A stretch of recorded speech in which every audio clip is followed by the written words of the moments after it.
Hello. तो आज हम एनसीईआरटी का 15 chapter body fluid and circulation पढ़ने वाले हैं, बिल्कुल बेसिक से और एनसीईआरटी की लाइन टू लाइन, ताकि हमें ये जल्दी से याद हो जाए।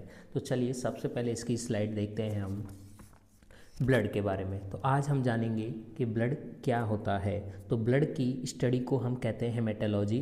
ब्लड का जो पीएच होता है वो 7.4 होता है, और जो ब्लड है वो टाइप्स ऑफ कनेक्टिव टिश्यू होता है। कैसा होता है ये? कनेक्टिव टिश्यू के टाइप का होता है।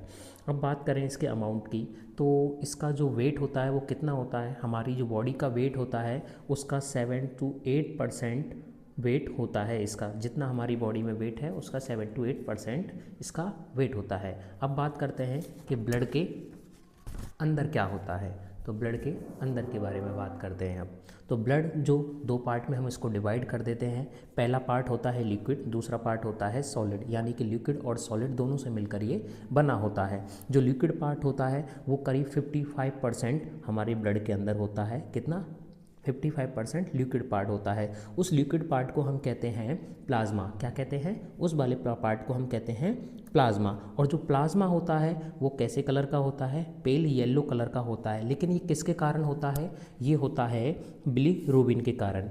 तो ये बिलीरुबिन के कारण पेल येलो कलर का होता है। अब बात करते हैं इसके सेकंड पार्ट की, जो कि क्या है? सॉलिड है। कितना होता है ये? 45% होता है हमारे ब्लड में सॉलिड।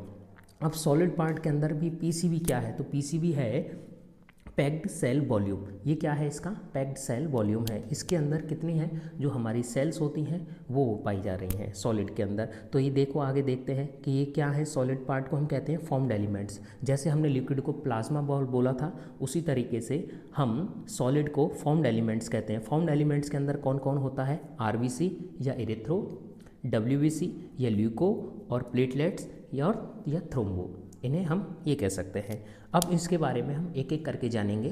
पहले प्लाज्मा और फिर फॉर्म्ड एलिमेंट्स के बारे में।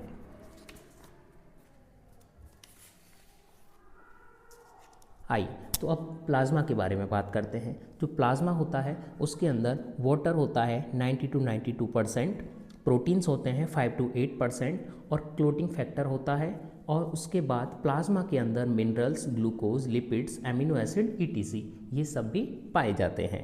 अब बात करते हैं कि जो प्लाज्मा है उसके अंदर जो प्रोटीन होंगे उन्हें हम कहते हैं प्लाज्मा प्रोटीन्स। उन्हें हम क्या कहेंगे? प्लाज्मा प्रोटीन कहेंगे। अगर अब हम बात करें कि चलिए सबसे पहले देखते हैं कि सीरम क्या होता है। अगर मैं बात करूं आपसे कि जो प्लाज्मा है उसके अंदर से हम क्लोटिंग फैक्टर को रिमूव कर देते हैं, अगर हम प्लाज्मा से क्लोटिंग फैक्टर को रिमूव कर देते हैं तो वो क्या बन जाएगा? सीरम। क्या बन जाएगा? सीरम बन जाएगा। अब आगे की तरफ बात करते हैं हम कि प्रोटीन्स जो हैं वो मेजर प्रोटीन्स कौन कौन से हैं, उनके बारे में बात करते हैं। चलिए, प्रोटीन्स तो हैं लेकिन जो मेजर प्रोटीन हैं उनके बारे में बात करते हैं। मेजर प्रोटीन में 3 होते हैं। कौन कौन से? एल्ब्यूमिन, फिब्रिनोजन और ग्लोबुलिन। 3 होते हैं जिनका काम क्या होता है वो हम नेक्स्ट पार्ट में जानेंगे। जैसे कि अगर 2 का आप देख सकते हैं, ब्लड क्लोटिंग होता है, इम्यूनिटी होता है, और ये मेंटेन करता है बीसीओपी को। किसको? बीसीओपी को मेंटेन करता है। ठीक है, थैंक यू।